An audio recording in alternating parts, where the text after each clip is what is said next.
gannaaw ba ñu leen safoo ziar leen yéen ñu topp suñu site bu mag bi di Rewmi Média day ñëwaat ak yéen ci seen écho du jour.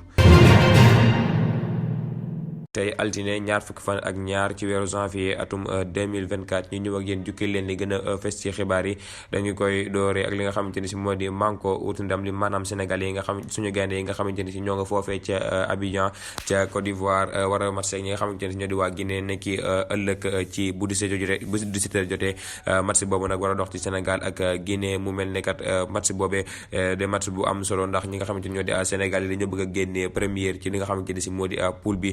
te bu baax match boobu dañ koy war di gagné wala ñu def ci lu jëmbat fulla waaye war ñu caa jël défaite waaye tamit war ñu caa mën a niil waaye li gën daal moo di ñu gagné ñi nga xamante ne ñoo di waa Guinée ba mën a génne li nga xamante ne moo di première place bi foofee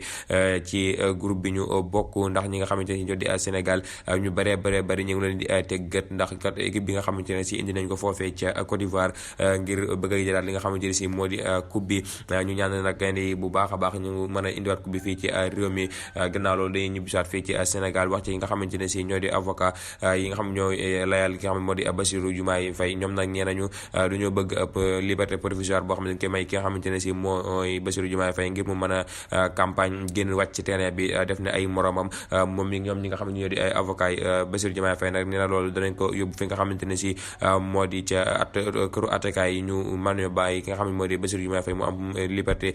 provisoire moom mi nga xamante ne si moo di Bassirou Diomaye Faye nag ki nga xam ne moo koy jàppal tànk di Ousmane Sonko moom rek la joxañ ki nga xamante ni moo di Boubacar Camara nag moom mi nga xam ne wax naan mooy plan B Ousmane Sonko moo nag génn na